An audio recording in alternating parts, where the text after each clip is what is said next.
On today's episode of the show, we're explaining why Louisville's Caullin Lacy and Ja'Corey Brooks will form one of the top three wide receiver duos in the ACC this upcoming season. All that and more on today's episode of Locked On Louisville.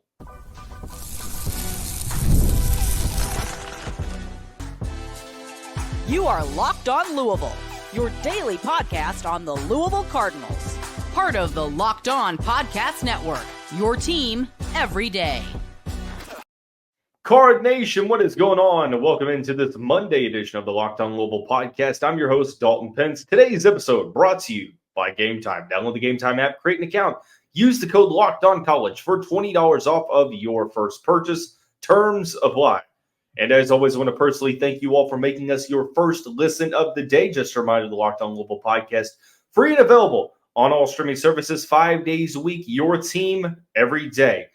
Continuing along in our position preview series, we preview the wide receiver position on today's episode of the show, explaining why Caullin Lacy and Ja'Corey Brooks will form one of the top three wide receiver duos in the conference, identifying some guys that the Cardinals need to take that next step forward: Chris Bell, Jimmy Calloway, Jadon Thompson, and also some players to watch for heading into fall camp: Antonio Meeks, Cataurus Hicks, Kris Hughes. Much to discuss on today's episode of the show. The wide receiver position this season, it's safe to say that there are a ton of question marks. Last year, the group was sort of up and down collectively. I mean, you had Jamari Thrash, who was fantastic. I mean, Jamari was great. But outside of him, it felt like collectively the group struggled to get open consistently. Guys struggled to stay healthy, and depth was definitely questioned. Well, no Jamari Thrash. Now you have Amari Huggins-Bruce in the transfer portal. He went to South Carolina. You return a lot of your nucleus of guys, but you also bring in two very, very good transfers. South Alabama's Caullin Lacy, Alabama's Ja'Corey Brooks. These two will form one of the top three wide receiver duos in the country, or not the country, I'm sorry, the conference. Hell, it might be the country, but the conference. Let's not get too far ahead of ourselves here. There's three reasons as to why that is. Number one, individually speaking, both of these players are really solid. I mean, Caullin Lacy, for starters, was revered as one of the top players in the transfer portal, one of the top returning receivers coming back this season. You've seen him on multiple top 10 preseason wide receiver position lists. A guy that has been mentioned in Blitnikoff Award consideration, you name it, and for good reason. I mean, this past season for South Alabama, he caught 91 passes for 1,316 yards to go with 7 touchdowns, averaged about 15 yards per catch, top 5 in the country in receptions and receiving yards. Now, will that continue at the next level? I believe that it will. You can, kind of see that to be the case with the offers that he's gotten. It was between Louisville and Texas A&M for his services. And this is just going to be another player in the trend of lower level guys coming to Louisville and succeeding at the wide receiver position. Tyler Hudson, Jamari Thrash, and soon to be Caullin Lacy. I like advanced statistics when you can kind of back it up with the eye test. And I want to read you off a couple of statistics that it's going to really make you go, whoa, okay. Caullin Lacy had the most yards after catch against zone coverage in college football last season. When targeted, quarterbacks had a passer rating of 131.10. And then two more. He had the 5th most receiving yards in the country in third down situations. And finally, he currently holds the longest active streak of consecutive games with 50-plus receiving yards. He has 14. Romo Dunze had the most. He obviously went to the Chicago Bears. But nonetheless, Caullin Lacy is an explosive yards after catch machine. Going to be one of the best wide receivers, maybe not only in the conference, but the country as a whole. There's a reason why he is talked about as one of the top receivers in the country, why he was one of the top transfer portal players. So you have that type of a top-end starter that can play in a couple of different spots, but mainly in the slot. And you bring in a guy like Ja'Corey Brooks. Ja'Corey Brooks can play the boundary to where Lacy can operate more out of the slot, and you have a guy in Ja'Corey Brooks that's going to really succeed on the boundary. Brooks has been fantastic for Alabama in his time down in Tuscaloosa. Look, I understand that people will look at this past season and they'll wonder, well, why did Brooks not play a ton? Why is he not going to be, or why was he not factored into the equation at Alabama this past season after spending a ton of time on the field for Nick Saban's team before that? Well, it's pretty clear. Saban mentioned it in a press conference in November. He's been hurt. He spent a lot of last season injured his shoulder. Had an injured shoulder in spring practice. He was a limited participant. Didn't even appear in the spring game. Is it the same issue at the shoulder? I hope not. Now, that is something. The best ability is availability. He's going to have to stay healthy. But when he was healthy, he was fantastic. I won't go as far as saying exposed, but he held his own against some very, very good cornerbacks in the SEC. He led Alabama in receiving touchdowns as a sophomore. 39 catches, 674 receiving yards, 8 touchdowns. Had the go-ahead game-winning touchdown in the Iron Bowl against Auburn. Showed up in big-time matchups. I asked a couple of people that cover Alabama to sort of give me their take on what Brooks brings to the table, and they say if he's healthy, he is a baller. And he's being extremely overlooked right now.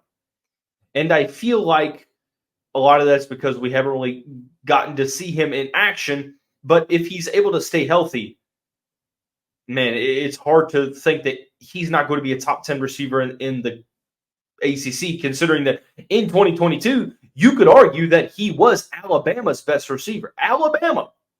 Even when he was hurt last year, he played selflessly and helped the team via special teams. Understand that it's a constant rotating door of skill receiving players.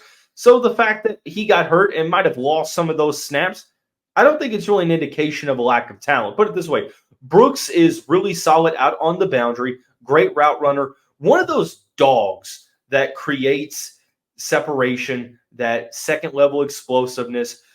We mentioned Louisville needing, one of those go-to guys that, has that toughness, that, next-level explosiveness. Ja'Corey Brooks is that guy. And when you pair both Brooks and Lacy together, you'll get how their skill sets are very similar. You put them on the same field together, and it's going to spell good things for Louisville. Another thing that I think the duo have working in their favor to be considered, now everything is subjective, so some might not consider them to be top 3, but I think that it's going to be the case. You're in a Jeff Brohm offense, very friendly to the passing attack, the wide receiver play. Last year was sort of an outlier because of the quarterback struggles. You have Tyler Shuck. If he's able to stay healthy, he's going to be able to throw the football all over the field. We saw how Rondale Moore was utilized. I could see Caullin Lacy utilized in the same way. And then you have a guy like Ja'Corey Brooks, who honestly might be the most talented receiver talent-wise that Brohm has coached outside of Rondale Moore. And that is saying quite a lot. So you have a boundary receiver in Ja'Corey Brooks. And then you have Caullin Lacy that's able to operate all over the field. Yards after catch machine in the slot, put them together. It's going to be hard to find a duo that honestly is going to be better in the ACC. And that sort of leads us to our next point, the third and final point. Looking at the receiving cores across this conference, there's really only one that I think can go toe-to-toe with Louisville at this point.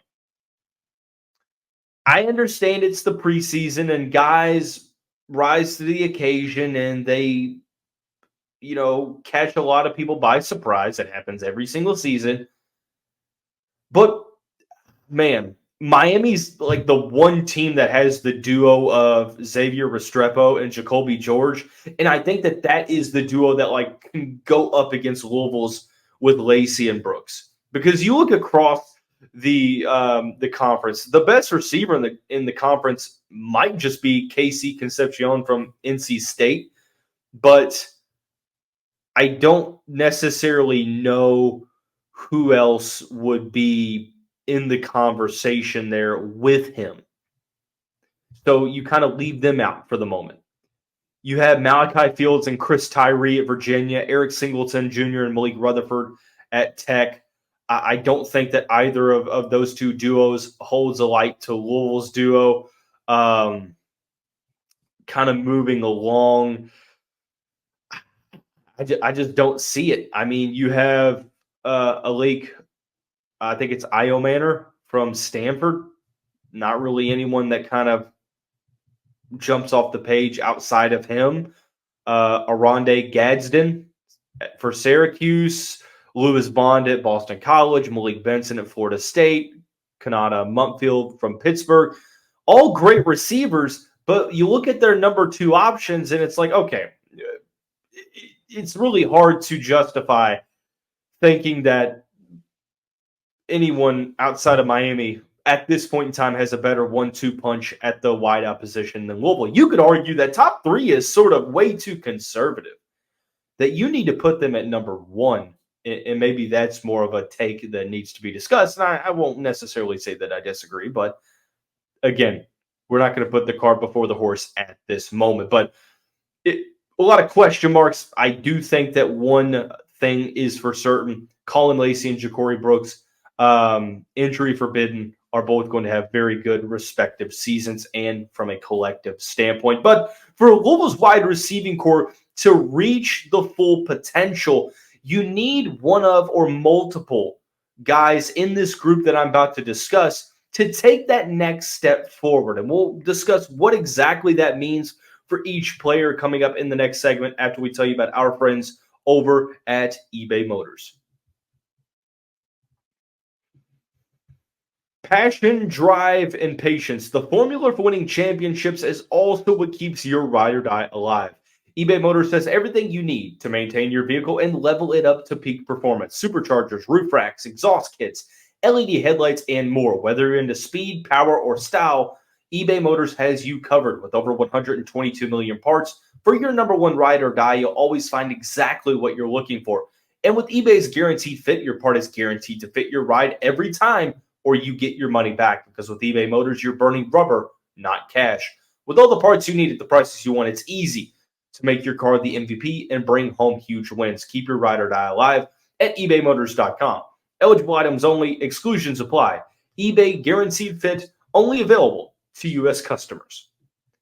Cardinal fans, before we get into the next segment, do want to once again ask that if you have been turning down the volume consistently because of all the shouting on mainstream media networks, it's time to make the switch to Locked On Sports Today. It's a free 24/7 sports streaming channel programmed for you every day to bring you the biggest stories without all the screaming. Locked On Sports Today brings you can't-miss analysis, opinions, and news, streaming 24/7 on YouTube or the free Amazon Fire TV channels app, part of the Locked On Podcast Network, covering your team every day.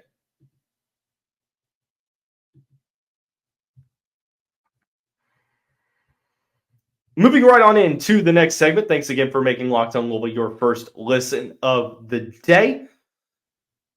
The wide receiving core, I feel like, is going to be better collectively than some people think. I understand that at this point there are some questions.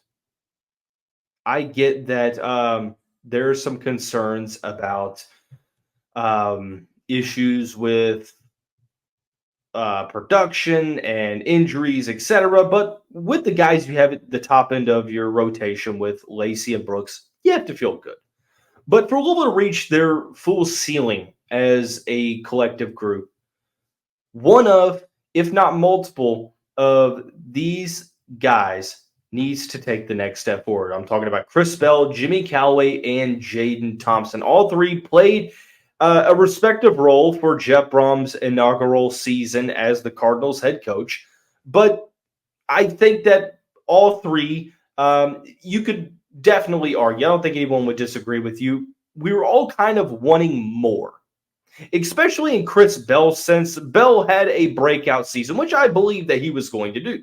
His second season with the program, he went from 105 yards to 407, 7 receptions to 29, no touchdowns to 2 touchdowns. He was one of the Cardinals' better receivers in some games, but at other times he sort of disappeared. He made some mistakes down the stretch, in that Kentucky game that proved to be critical. But ultimately, I felt like it was a successful sort of breakout season, if you will. But Louisville needs him to take that next step forward, opposite of Ja'Corey Brooks and along with Caullin Lacy. What does that look like, though, for the 6'2" native of Yazoo City, Mississippi? Personally, for me, it's really not even so much a statistical step forward.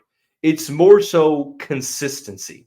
It felt like one game he would have a very good contest and then he would disappear. Now, a lot of that can be contributed to the inconsistent passing play from Jack Plummer. That has to be discussed. But ultimately, Bell had a season high of 85 receiving yards, and then he had one more game where he had over 50 receiving yards. That was against Miami. So I want to see him be able to leave his mark more on games. Number one, limit the penalties. I don't really think that that's going to be an issue moving forward. Limit the drops would probably be a better thing to talk about. There were some drops that I felt like were critical in games. If he can clean that up a little bit and just be able to take that next step forward in route running and turning that talent into proven production, because he's very, very talented. And he's kind of a walking mismatch. 6'2", 225 pounds that moves really, really well for his size. I think the next step forward for him is limiting the drops and making sure that he's able to put an impact on the game. Jimmy Calloway, I really didn't know what to expect coming in from Tennessee. It seemed like some off the field issues, but since he's come to Louisville, really hasn't been an issue. And he had a breakout season, 20 catches for 242 yards. He didn't have a touchdown, but his previous 3 seasons, he didn't have over 85 yards of receiving. So he made some big-time strides. I think for Jimmy, it's a matter of being able to prove that he can consistently get open. And I think that having Lacy and Brooks alongside of him will allow him to do so. Having better tight end play will allow him to do so, and being able to show that explosiveness. Like he's an explosive athlete, but there was some issues with being able to get open. I think one thing that hurt him was he got hurt preseason, and that hurt his momentum going into the season. And I think that with the solid fall camp of him being able to stay healthy, you're going to see a pretty solid opportunity, because he had 5 catches for 90 yards against Pittsburgh. Again, I don't think statistical numbers are going to show you the way that these guys can step forward. It's more so just being more reliable. And again, I feel like a broken record here, but better quarterback play will alleviate some of those concerns. So I'm not saying that either of these 3 players were bad last season, so to speak, but I do think that they have more to give than what we see on the field. And that definitely rings true for a guy like Jadon Thompson, who came from Cincinnati. Now, the opportunities weren't necessarily there as much this past season. He took a step back in production and had the least most receiving yards since 2021. But 12 catches, 135 yards, and a touchdown. The big game for him was 2 for 49 and a touchdown against Virginia Tech. That was his only game over 30 yards. Will he get the opportunities this season? Again, there's going to be a log jam in the wide receiver room. So, again, I don't feel confident saying that taking the next step forward is specifically statistically based, because that's not true. I think, once again, for Thompson, it's the same thing with Calloway, showing that you can be reliable and showing that you can create separation consistently. You need one of these guys, at the very least, to take the next step forward. And you hope that that's Chris Bell, but any of the three guys would definitely be okay, because you need that third option. The passing attack would be able to be unlocked if you had multiple guys that are able to fill that depth. because injuries do happen. And that's something that I do worry about a little bit, because if one of, knock on wood, if Lacy or Brooks were to go down with injury and have to miss an extended amount of time, who's going to step up? When Jamari Thrash got hurt last season, the Cardinals' passing game struggled because you didn't have that security blanket out wide. Can Bell, Thompson, and Calloway, one of, a combination, or hopefully all three, can they take the next step forward individually? That is the hope.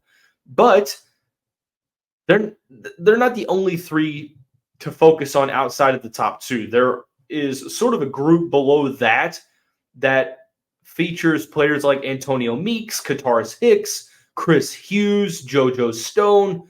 The list goes on. Some newcomers, some returning guys that you wonder, what can you expect for them? Well, there are some names to focus on in fall camp that we just discussed.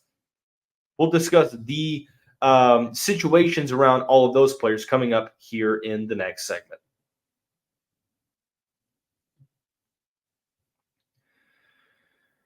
And continuing into the final segment of this Monday edition of Locked On Louisville, once again, appreciate you all for making us your first listen of the day. Just a reminder, the show is free on all streaming services 5 days a week, your team every day. For your second listen, check out Locked On Canes, hosted by Alex Dono. We just talked about Jacoby George and Xavier Restrepo being one of the ACC receiving duos that could contend with Louisville's. Figure out what he has to say. Miami is a very interesting opponent on Louisville's schedule this year, and he does a great job with that show, so be sure to tune in. But concluding the wide receiver position preview, there are a couple names that, as it stands right now on the depth chart, on July 15th, it can be inferred that they're on the outside looking in.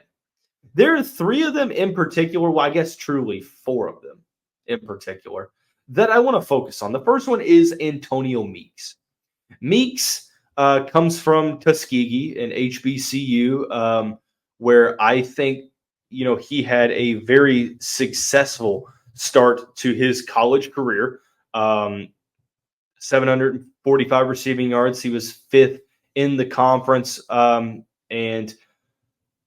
fifth in the conference with receiving yards, receptions per game, and had 5 receiving touchdowns.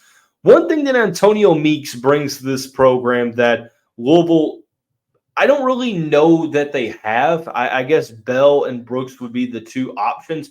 They need a guy that can go out and win the 50-50 jump balls and use that athleticism. Meeks isn't the tallest guy. He's like 6'2", maybe 6'3" on a good day, but his catch radius is insane.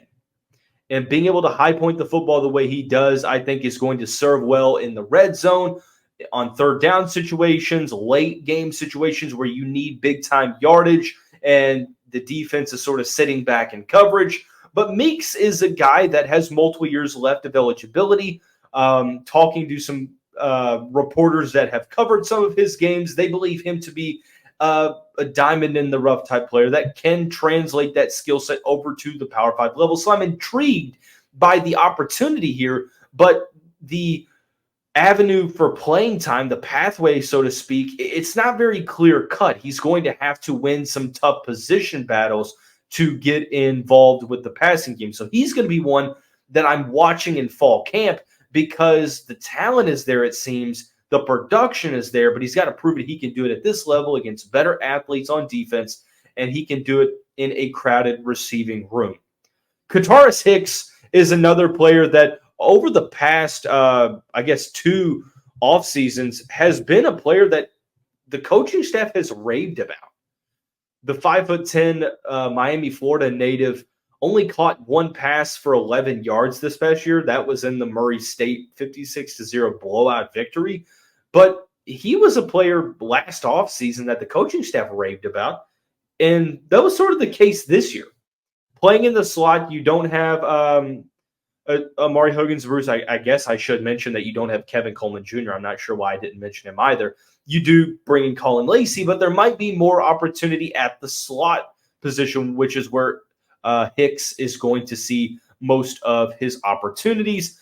And another player that I think with a good fall camp, could see some early playing time, especially since you're playing Austin Peay and Jacksonville State to start the season. So some of the younger players like Cataurus going to see some good playing time early on, going to be a player that I focus on in fall camp. Jojo Stone, the top-ranked receiver that Louisville got in the Flyville 24 class, played high school ball in Louisiana, in Georgia, just truthfully couldn't stay healthy. National recruiting analyst for Locked On Podcast Network, Brian Smith, had nothing but fantastic things to say about JoJo. That when he's healthy, he is electric with the ball in his hands, performed well in very talented areas of high school football, 5'11", but just a yards after catch machine. Again, hard to really get a grasp on how much true freshmen are going to play, especially in a crowded room. So if he's going to see a ton of time on the field this season, he's going to have to show it in the fall camp and practices leading up to the season debut. The last player is the most intriguing of the four, and that is Kris Hughes.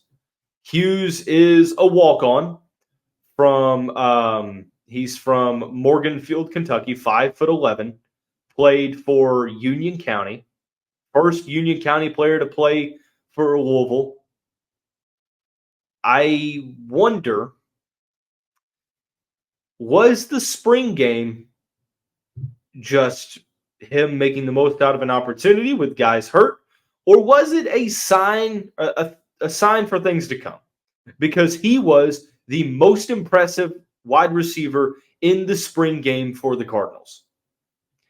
And if he can continue, because the coaching staff has talked about how he has turned heads in spring practice. If he does the same in fall camp, I think you're having a very interesting conversation, sort of like Jalen Carter a couple seasons, walk on that, was able to make it onto scholarship. There's been, that's not a foreign concept for Louisville. Like walk-ons have come to Louisville. They have been placed on scholarship later on after proving that they are good enough to play at Louisville, and they're able to put together a solid career. I think that Kris Hughes could be the next in that line of players. And especially being from the state, I think that means a ton. So questions surrounding this position. I actually am extremely high on our wide receiver group. I think that there's a ton of talent. I think that there's more depth. Most importantly, I think that there is more explosiveness, which is the ingredient that this group collectively lacked last season. So ultimately moving forward, I think it's going to raise the ceiling of the offense in the passing attack. And also, I think the tight end position getting better does the same thing. So on the next episode of the show, we will begin to preview the tight end spot for the Cardinals ahead of the 2024 college football season. That's going to wrap up today's Monday edition of the Locked On Louisville podcast. We'll see you right back here